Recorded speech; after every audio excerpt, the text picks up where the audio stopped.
Salamat po sa ating pong mga memory verses. Talagang buhay ang salita ng Diyos. So, hindi lamang kung paano po ginamit or kung ano po ang mga salitang ginamit, kundi dahil po sa nag-akda dito. So, the Holy Spirit. 2 Timothy, chapter 3. So, that is God-breathed. Hininga ng Diyos. Kaya siya'y buhay at nagbibigay buhay. Okay, purihin po ang Panginoon at samahan po ninyo ako sa aklat po ng Mateo, chapter 5, verses 38 to 42 para po sa ating exhortation. At basahin ko po at pagkatapos tayo po ay mananalangin.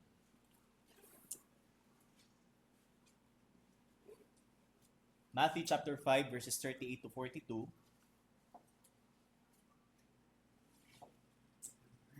You have heard that it was said, an eye for an eye and a tooth for a tooth. But I say to you, do not resist an evil person. But whoever slaps on your right cheek, turn the other on him also. If anyone wants to sue you and take your shirt, let him have your coat also. Whoever forces you to go 1 mile, go with him 2. Give to him who asks of you, and do not turn away from him who wants to borrow from you. Okay, tayo po'y manalangin. Aming Diyos, salamat po sa gabing ito at muli po kaming privilege na makapakinig ng inyong pong salita. Salamat po sa oras na ito at ikaw po patuloy na manguna sa bawat isa sa amin pong mapapakinggang mensahe at sa iyo pong tagapagsalita na gagamitin para po sa paghahatid nito. Itago po ninyo lamang sa likod ng inyong pong kabanalan at batid po ninyo ang aking pong mga kasalanan, ang aking pong mga kabulukan. Humihingi po ako ng tawad, pagdilinis sa lahat po ng ito at ikaw po maitaas ko lamang sa pagpapagamit po sa iyo. At ikaw po ang patuloy na manguna sa amin sa paglalapat po nito sa amin po mga buhay. Ito po ay maging parallel sa amin pong paglilingkod, kung paano po kami maging epektibo at kung paano po kami maging kagamit-gamit sa iyo pong gawain. Salamat po, ito pong aming dalangin sa pangalan ng iyong anak na si Jesus. Amen, amen at amen. Okay, ang title po ng ating exhortation is The Sweetest Revenge. So, ito yung pinaka masasabi nating personal, one of the most personal messages na mapapakinggan po natin mula sa salita ng Panginoon, na kung saan ay ang tinitrigger nito or ang pinupuntirya nito is yung ating pong personality o yung ating pong pagkatao. Kung paano po natin tanggapin ang treatment ng isang hindi mananampalataya o ng sanlibutan, sapagkat marami po sa atin ang informed or aware sa mga ibang nagsasabing sila ay Kristiyano, subalit kapag sila po ay nakatatanggap ng mga hindi magandang pagtrato ay gumaganti sila ng hindi tama. So, have you heard of a so-called Christian na kung saan siya ho ay gumaganti ng mga masasakit na salita bilang paghihiganti sa mga taong umaakusa sa kanya ng hindi totoo? O di kaya ay isang lingkod ng Diyos na nagbabanta sa isang hindi mananampalataya na siya ay sasaktan dahil sa hindi makataong pagtrato sa kanya. So, kahit sa mga simpleng okasyon na kung saan ay nasusukat ang ating pasensya, nasusukat ang ating self-control. So, yan po yung pakatandaan po natin that yan po yung ginagamit ng Panginoon to test kung ano ba ang ating testimony, kung totoo ba tayong lingkod ng Panginoon, kung totoo ba ang message na ating sinishare sa mga tao. At ito ang ilan sa mga halimbawa ng tinatawag nating misinterpretation ng biblical principle ng paghihiganti. Sapagkat sa passage po na binasa po natin, so ito po ay nakapaloob sa Sermon on the Mount ng ating pong Panginoon. At meron pong iba na kung saan ay ang kanilang interpretation doon po sa quotation ng Panginoon in the Old Testament is ito daw ay nagpo-promote ng tinatawag po nating personal na paghihiganti o personal vengeance, which is not, sapagkat iba po ang purpose ng law o ng kautusan sa pagsasabi po na mata sa mata, ngipin sa ngipin. So, kagaya ng isang taong inapi na kung saan ang Kristiyano ay hindi ho exempted, maaaring darating po sa punto ng buhay natin tayo aapihin din. Halimbawa, sa ating tahanan, tayo lang ang nag-iisang Kristiyano. Lahat ng ating mga kapatid o mga mahal sa buhay na kasama natin sa loob ng bahay ay mga hindi Kristiyano. So maaaring tayo ay apihin dahil sa ating pagiging Kristiyano. Di ba? Pwede tayong i-prank, para palabasin na yung ating personality. Sinasabi mo, Kristiyano ka, ba't ganyan ka? Ba't ganyan ka mag-react? Di ba? Pag sinabing prank.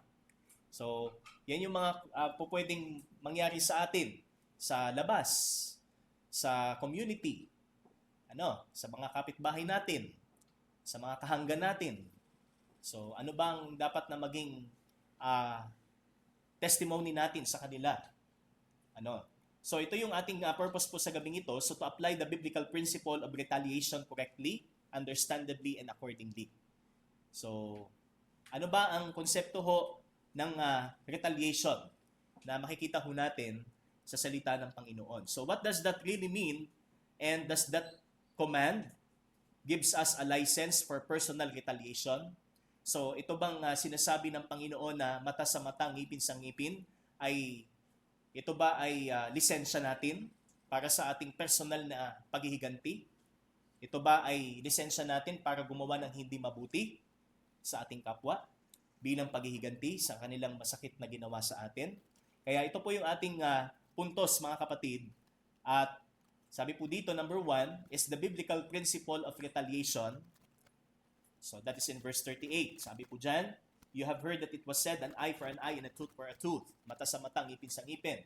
So ito ay sinabi ng Panginoon sa mga Hudyo in reference po sa mga sinasabi o sa mga Pariseyo na ginagamit nila ang sinasaad po sa kautusan ni Moises. Pero ang kanilang reference is personal vengeance. O ang kanilang pinopromote is personal vengeance. Hindi kung ano yung talagang intention po ng kautusan. Kaya ito po yung ating first point.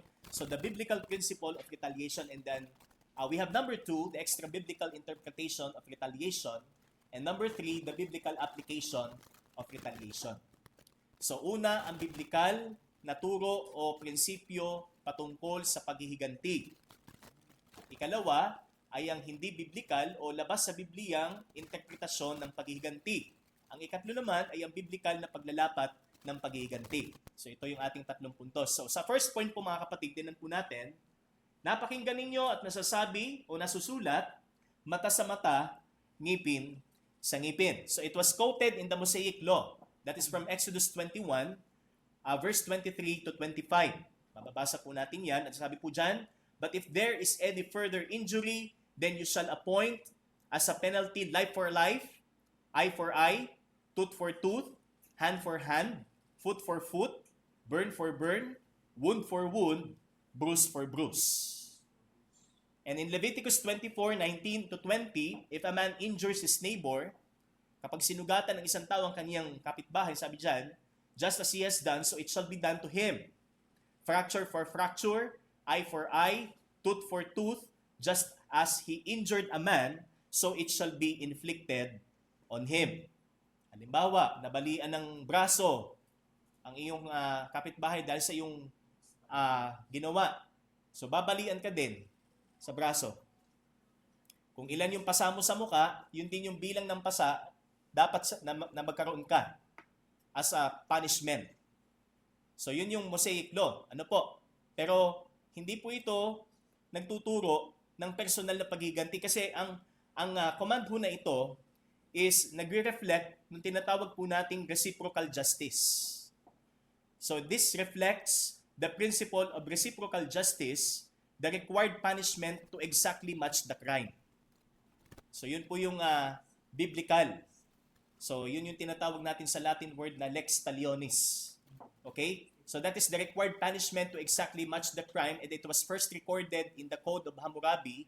So si Hammurabi po ay isang hari sa Babylonia na nabuhay po daang taon bago pa si Moises. So Ibig sabihin, bago pa yung Mosaic Law, meron na pong concept nung tinatawag nating reciprocal justice. Okay? Pagka nasugatan, kung ano yung sugat na tinamo nung biktima, yun din yung parusa. Ano po? Yun din yung punishment na ibibigay sa kanya. So bakit? Ano po ang purpose po nitong tinatawag nating reciprocal justice? So we have two purposes. Makikita ho natin. To serve as a warning for those who will dare to commit the same crime. Yan. So preventive. Para bigyang babala ang mga tao na kapag ginawa ninyo yan, ito ang inyong mapapala. Ito ang inyong kasasadlakan. Okay? So yun yung purpose ng law. And to prevent excessive punishment based on personal vengeance. So yan yung tinatawag nating kumbaga ito ay exacting, match. So yun yung talaga yung kaya nga justice di ba? So fair, patas. So sabi dito, to prevent excessive punishment. So may restriction. Merong restraint, na ini-implement para hindi ho sumobra o lumabis doon sa offense na nagawa. So yun yung tinatawag nating reciprocal justice. At yan po ang nasa likod ng sinabi po ng Panginoon na mata sa mata, ngipin sa ngipin. But the problem is this. Okay, so sabi dito, punishment was too much but not to exceed. So yan po ang biblikal. Ang parusa ay para, kumbaga, tumugma doon sa extent nung ginawa nung offender. So yun yung sinasabi po dyan. Hindi sumobra doon sa opensa o doon sa damage na nagawa po ng offender. So ito po yung sabi, kaya reciprocal justice. So that is number 1, the biblical principle. But in number 2, sa ating pangalawang punto, so we have, bago po yung ating second point, sabi po dyan, therefore, God's law is a just one. So matuwid in a way na ito ho ay matched punishment. So hindi siya sobra doon sa offense na nagawa. And also a merciful one. It limits the human heart's propensity to avenge beyond the offense. So merciful, may habag, and beneficent. So that it protects the society by restraining wrongdoing. So nagsiset siya ng takot sa tao. Huwag ninyong gagawin. Kasi ang punishment is this. Pag nagnakaw, putol kamay, di ba? Sa Middle East. So ganun yung ganun ang punishment. Ano kaya pagka tawag doon? Mamboboso. Dukot mata. Di siguro taalisin ng mata, no? Walang anis. Pagka marites, ano kaya? Tatay. Okay? So ganun po yung punishment na meron po doon. Kaya lahat 'yan kumbaga magkakaugnay. Pero ang Mosaic law po, sabi po dito, ito'y matuwid, so matched. Okay? And the merciful kung saan pinipigilan ang tao na kumbaga ilagay niya sa kanyang kamay ang batas ng pagpaparusa at kapakipakinabang sa lipunan. Para ito'y magbigay babala sa mga tao na ito ang magiging parusa kapag kayo ay nagkasala. So, yun po yung purpose noon. Okay? But we have number 2, that is the extra-biblical interpretation of retaliation. So, dun pa rin po tayo sa verse 38. Napakinggan ninyo. So, sino ang nagsabi na napakinggan itong mga audience ng Panginoon? So, yung mga Pharisees. At ang turo nila is the same law, the same Mosaic law, pero ang problema meron silang ibang interpretation. So ito yung tinatawag nating rabbinic tradition na kung saan ang sabi po dito, Okay, tingnan po natin. Verse 38, an eye for an eye and a tooth for a tooth. So, since the context summarizes on putting a demarcation line, kasi yun po talaga ang Sermon on the Mount, para ma-determine natin yung totoo at yung hindi. So, yung mga nagtataas ng kanilang bangko, sapagkat sila'y gumagawa ng mabuti sa pamamagitan ng kanilang sarili, kumpara sa isang tao na kung saan ang itinataas niya ay ang katuwiran ng Diyos sa pamamagitan ng Panginoon. So, yun yung purpose ng Sermon on the Mount, para ma-identify kung sino yung totoo at sino hindi. Okay? So, Pharisees' rabbinic tradition had a different view and teaching on this. So, yung sinasabi po ditong an eye for an eye and a tooth for a tooth, sa turo ng mga Pariseyo, ito ang kanilang sinasabi. Ito ay nagiging lisensya ng bawat tao. So, sabi dito, the rabbinic tradition distorts the law of God into an individual license. So, lisensya ng isang tao, hindi ng isang husgado. Kasi meron pong korte na siya mag-i-implement ng punishment. Kumbaga siya yung perform ng punishment. So, yun po yung sistema before. Pero dito sa Jewish tradition, binibigyan nila ng, kumbaga, ipinapasa tao bawat isa na kapag sila ay ginawa ng hindi maganda, dapat yun din ang kanilang igaganti. So ganun po ang application nila. Kaya individual license in the Mosaic law, it was restricted for the civil courts to serve the matched punishment, but it became a personal matter in the Jewish tradition. And each man was permitted to become his own judge. So yun yung nakita natin problema dito. Kaya pag sinabing mata sa mata, napapanood natin yun sa pelikula, di ba? Ano? So, yung mga action films na gumagamit pa ng mga talata sa Biblia. Yan. Hindi ka nasisikatan ng araw. Okay? So, gumagamit pa ng talata sa Biblia. Mata sa mata, ngipin sa ngipin. Oh. Nawalan ako ng ngipin sa una. Dapat mawalan ka din. Oh. Hindi, dapat dalawa. Dalawa sa una. Ganun ba yun? Natapyas ang aking tenga. Dapat dalawa ang matapyas sa iyo. Ganun ba yun? Okay? So tayo ang nagiging judge. Tayo na yung magpe-perform noong punishment, and sa lahat ng pagkakataon ho, pagka tayo ho ang gumawa, laging ang gusto natin is higit doon sa offense. Hindi siya even, but more than even. Di ba?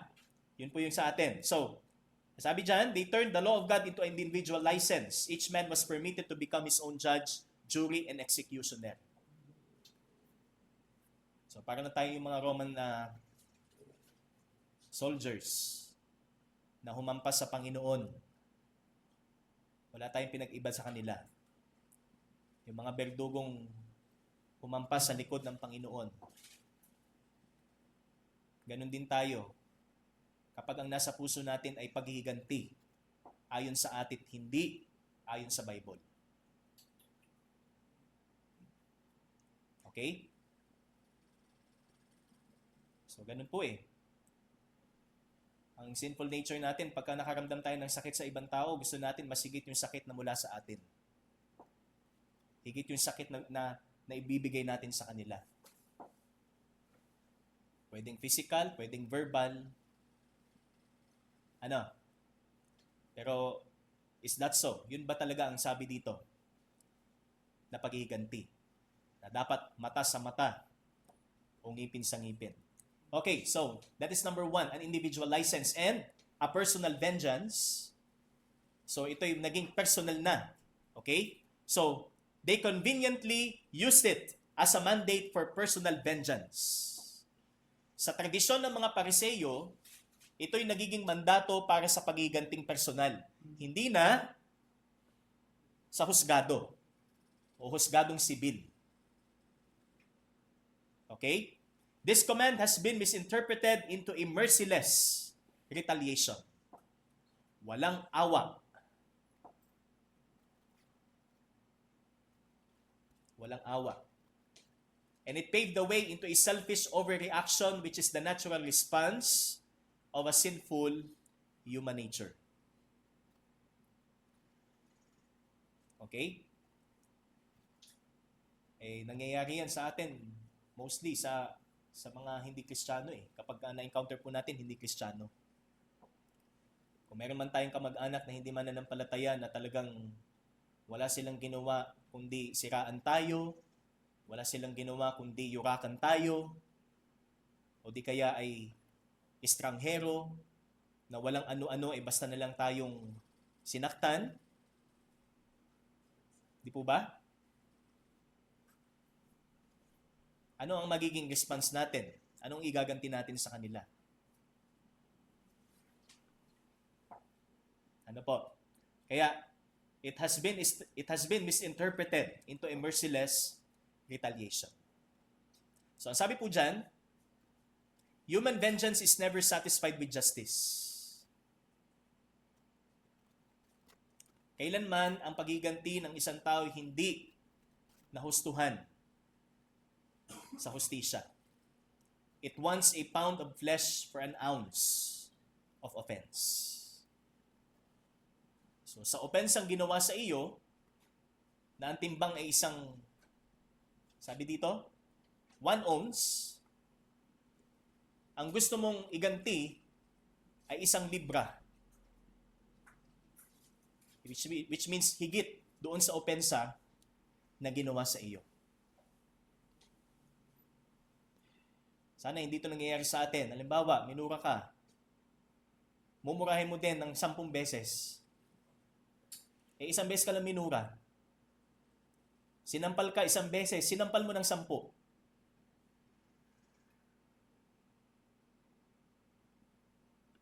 Di ba? So that is hindi po ito ang tinuturo ng Biblia. Kaya sabi po in Deuteronomy 32:35, this is the reason God restricts vengeance to Himself. Kaya hindi talaga sa atin ang paghiganti. Huwag nating ilagay sa ating kamay ang paghiganti, dala ng ating laman o ng ating kasalanan. Kundi sinabi ng Panginoon, akin ang paghihiganti. Vengeance is mine. That is from Deuteronomy 32:35. And retribution. In due time, their foot will sleep. Sila'y mabubuwal din sa takdang panahon ng Diyos, hindi sa ating panahon. Di ba? Sabi nga, sa isip pa lang natin kailan ba mawawala itong mga taong ito? Kailan ba mabubura sa isipan ko itong mga taong ito? So, it's the same way. Kung sabi nga, gumaganti tayo ayon sa ating sarili. Hindi sa Panginoon. But the Lord said, vengeance is mine. And in due time their foot will sleep, for the day of their calamity is near. Nalalapit na ang kalamidad o ang araw ng kalamidad sa kanila, and the impending things are hastening upon them. Akin ang paghiganti, sabi ng Panginoon. Kaya sa atin, kung titingnan po natin, di ba, in reality ho, marami ho sa atin ang nagfe-fail ho dito. Sa aminit man natin hindi. Kapag nakakita tayo ng hindi magandang sitwasyon, ang nangyayari, napapasama tayo doon sa mali. At hindi tayo yung nag-resist doon sa mali. Di ba? So nadadaig tayo ng sitwasyon. Nadadala tayo ng sitwasyon, hindi tayo ang humaharap para kalabanin yung sitwasyon na yon. Kaya mga kapatid, sabi po dito, ano ang pinakamagandang paghihiganti ang maaari nating gawin bilang anak ng Diyos? Ano? Diba? Yan ang pinaka question mark or question ho natin dito. Ano ang pinakamagandang paghiganti ang maaari nating gawin sa mga taong nananakit sa atin. O sa mga taong yumuyurak sa atin. Di ba? Ano? Yan po ang ating pag-aaralan sa susunod na Miyerkules. So number 3, we have the biblical application of retaliation. So ano ba ang tamang pagiganti na dapat nating gawin? So kahit yan po ay nasa Biblia, ito po itatalakayin pa rin natin next Wednesday. Kalooban po ng Panginoon. Tayo po'y manalangin. Salamat po Diyos sa iyong salita. Salamat po muli dahil tunay po na ang iyong pong salita ay salamin na kung saan nire-reflect po nito ang kabuuan po namin at nakikita po namin itong lubos sa amin pong mga sarili. Kung ano po kami sa iyo, O Diyos. Kung gaano kami karumi, kung gaano po kami kabulok sa iyo po, Panginoon. At sa iyo pong biyaya lamang kami patuloy na nagtitiwala. At patuloy namin kinikilala ito, Panginoon, sa aming mga buhay. Pagpalain niyo po, O Diyos, ang inyo pong paghahayag na ito, na patuloy po ito magdala sa amin sa pamumuhay na mas conscious kami sa amin pong magiging reaction at response sa mga ma-encounter pa namin na sitwasyon na kung saan ay maaaring makapaghiganti kami ng hindi naayon sa iyo pong kalooban. Kaya Panginoon, tulungan niyo po kami sapagkat tunay po na nasa laman pa rin kami, Panginoon. At marami pa rin kami maaaring gawin labag sa iyo pong kalooban. Tulungan niyo po kami na ma-overcome po namin ito at maipamuhay lamang namin kung ano po ang inyo pong sinasabi sa iyo pong salita. Purihin ka sa pangalan ng iyong pong anak na si Jesus. Amen at amen. Okay. Salamat po sa Panginoon.